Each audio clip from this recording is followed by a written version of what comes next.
I'm grateful to Demos for organising this lecture and for the work they've been doing that gave me the title Powerful People. The core value we espouse is a commitment to use government to help give people the power to shape their own lives. So it goes to the heart of the project that Demos is running.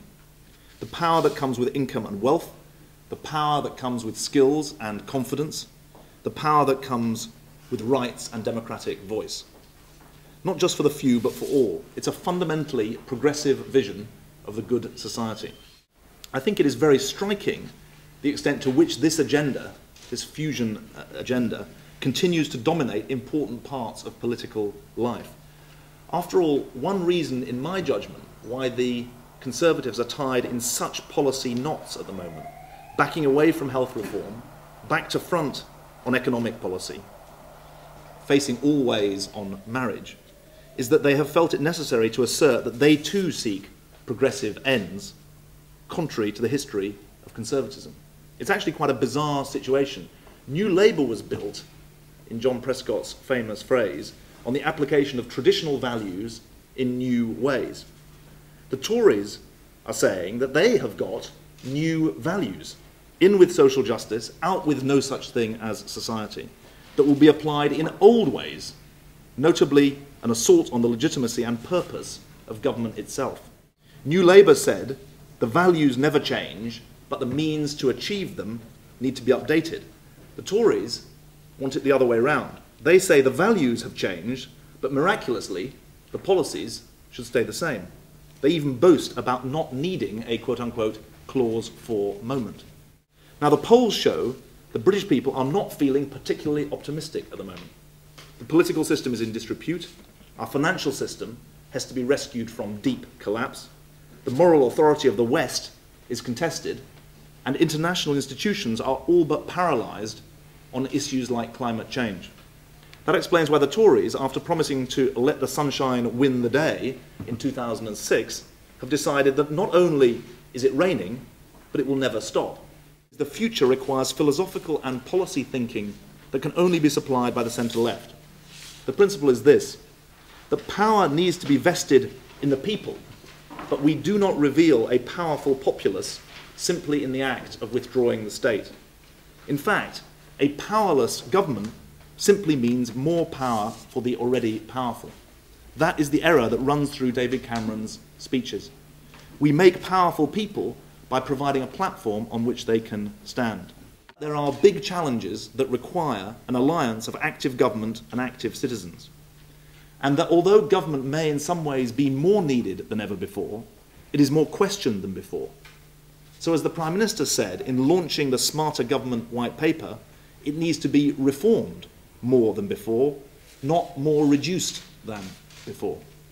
Government only works as an ally of powerful people when power in government is situated in the right place, starting locally. Phil Collins and Richard have written importantly about this and have written an important book, The Liberal Republic, about this. And they talk about turning government upside down. It's a good way of putting it. We should start with the assumption that the individual should have power, but never forget that government needs to have enough power to stop the individual being overpowered.